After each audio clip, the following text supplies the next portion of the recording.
তো বন্ধুরা দেখো আমি ব্লাউজের ড্রয়িংটা করে নিয়েছি। তো এবার বগল নিয়েছি 6 আর পুট নিয়েছি 6 তার ব্লাউজ অনুযায়ী।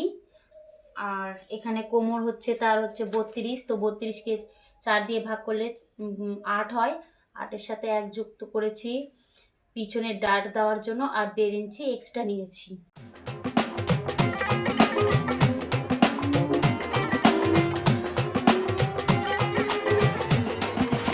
তো বন্ধুরা আমার সামনের পার্ট এবার কেটে নেব। সামনের পার্ট কাটার জন্য আমি 1/2 ইঞ্চি নিচে এক্সট্রা নিয়েছি, আর পেছন পার্ট অনুযায়ী বসিয়ে সব কিছু ড্রয়িং করে নিয়েছি। সামনের গলার শেপ দিয়ে দিয়েছি।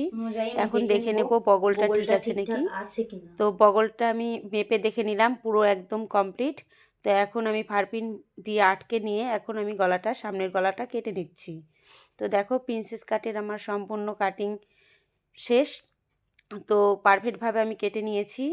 এই যে বাড়তি 1.5 ইঞ্চিটা আছে এটা আমি কেটে ফেলে দেব। তারপর এখন আমি হাতা কাটিং করে নেব। তো হাতা কাটিং করতে গিয়ে দেখি কাপড় একটু শর্ট পড়ছে, তো আমি একটা করে হাতা কাটিং করে নিচ্ছি। তো একটু বুদ্ধি খাটিয়ে করলে কাপড় শর্ট হবে না। তো বন্ধুরা সেদিন আমি যে ব্লাউজটা কেটে রেখেছিলাম আজকে তার স্টিচিংটা তোমাদেরকে দেখাবো। তো সবাই দেখো, এই যে প্রিন্সেস কাটের পার্টটা আমি লাইনিংয়ের সাথে অ্যাটাচ করে নিয়েছি মেন পার্টটা। এখন সেটা করে দেখাবো। তারপরে যেটা বাড়তি আছে সেগুলি আমি কেটে নেব। এই কাস্টমারের একটা কথা বলি, হঠাৎ আমার বাড়িতে এসে বলছে দিদি আমাকে 2 দিনের মধ্যে একটা ব্লাউজ করে দিতে হবে।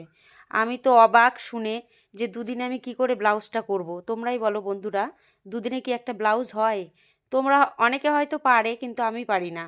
আমাদের মেয়েদের সংসারে কত রকমের কাজ থাকে। এই মেয়েকে ওঠানো, পড়াশোনা করানো, আবার স্কুল পাঠাও, স্কুল থেকে নিয়ে আসো, সংসারের এত কাজ, তারপরে কি 2 দিনের মধ্যে একটা ব্লাউজ হয় বলো?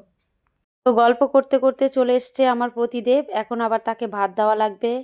একবার করে সেলাই বসি, একবার করে উঠি, তার মধ্যে আবার 2 দিনের মধ্যে ব্লাউজ দিতে হবে।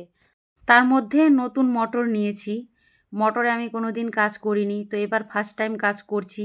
সময় সময় শুধু সুতো ছিঁড়ে যাচ্ছে, মানে রেসটা জোরে হচ্ছে কিন্তু স্লো করতে পারছি না। আস্তে আস্তে শিখে যাব মোটর চালানো। এখন শুরু করে দিয়েছি প্র্যাকটিস, কারণ পুজোর আগে খুব চাপ পড়ে, তখন তো এখানে আমি কোনোভাবে না কোনোভাবে মোটরটা চালাতেই হতো।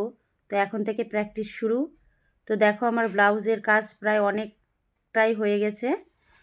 আমার প্রত্যেকটা ব্লাউজেই আমি সামনে হোক আর পেছনে হোক প্রতিটাতেই হচ্ছে প্রেস্টিন ইউজ করি, কারণ প্রেস্টিন দিয়ে গলা করলে খুব সুন্দর ফিনিশিংয়ের সাথে বসে যায়।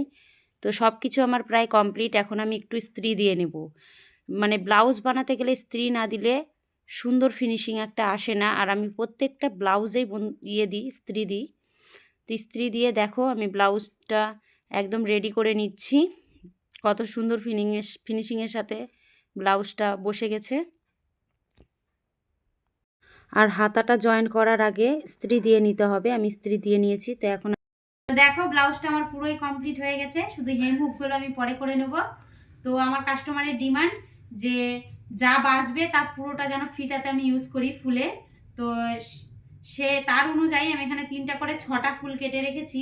তো এখন সেগুলো আমি অ্যাটাচ করে নেব। ব্লাউজে ফুলগুলো লাগালে খুব সুন্দর লাগে, তো আমার খুব পছন্দের এই ফুলগুলো। তো বন্ধুরা তোমাদের সাথে গল্প করতে করতে ফাইনালি আমার ব্লাউজ রেডি। তো তোমরা দেখো কেমন হয়েছে অবশ্যই জানাবে, আর আমাদের ভিডিওটা দেখার জন্য অসংখ্য ধন্যবাদ।